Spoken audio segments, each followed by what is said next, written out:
This is my second stand-up. My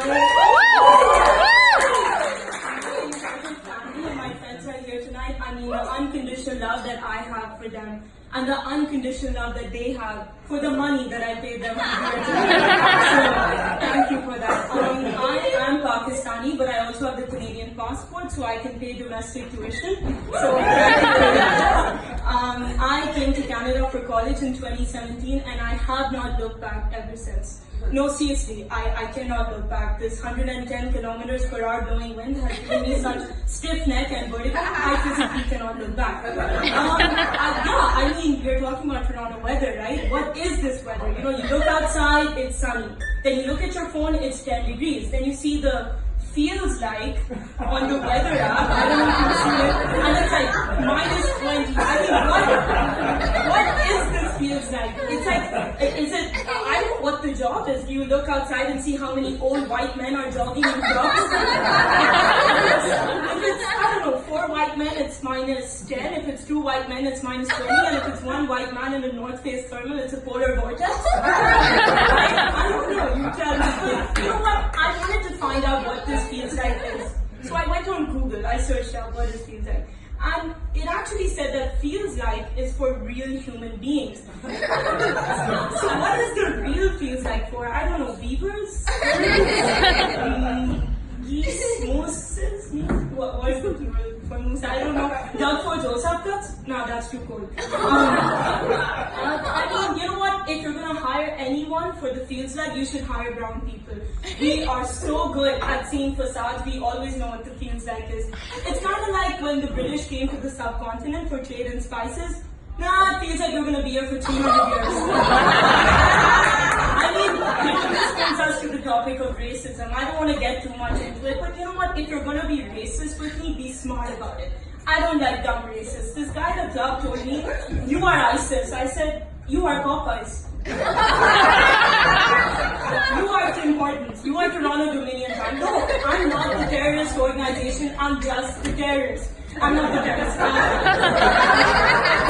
And you know, the same guy, he looked at me and he said, was Bin Laden's death your biggest heartbreak? I said, no. My biggest heartbreak was Game of Thrones Season 8. I mean, you know, it's even about double standards. I was with a very good friend of mine, a white friend, at a coffee shop. And you know, we were talking about brown weddings. They're very elaborate. They're like, you know, 6 days, a lot of culture, you know, good food, you know, you dress well.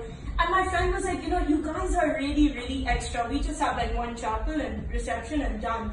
You guys are a bit too extra for our taste. So I was like, whatever. Now we're ordering our coffee and I'm like, I'll have a cappuccino, and she's like, I'll have a snickerdoodle latte, low carb coffee.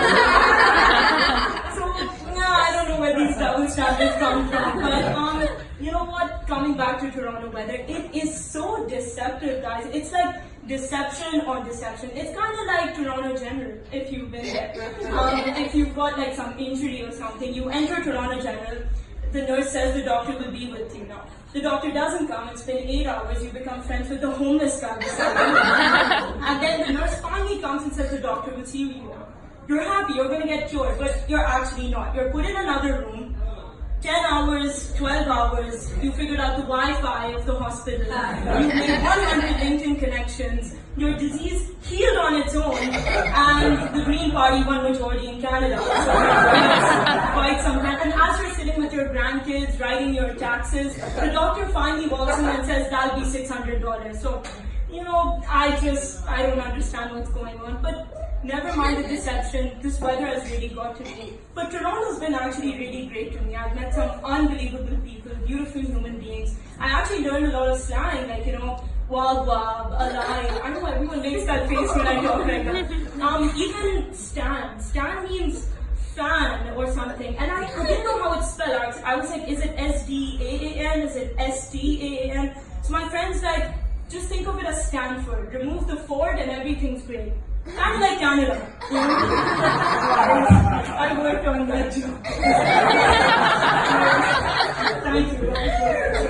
No, but in Toronto, you can customize so many things for people you love. My friend Hassan over here, he started his own brand called Asteria. And yeah, it's pretty great, guys. You should check it out. So with Asteria, you can buy a lot of hoodies and shirts and name a star after someone you love. So I know that Doug Ford would name it after Doug Ford. I know that I would name it after Pakistan. I love my Canadian passport, please don't take it away from me. I would actually also name it after my parents because despite all my underachievements, a lot of poor decisions as a brown girl, a lot of disappointments, I came here to top that disappointment by doing stand-up. So,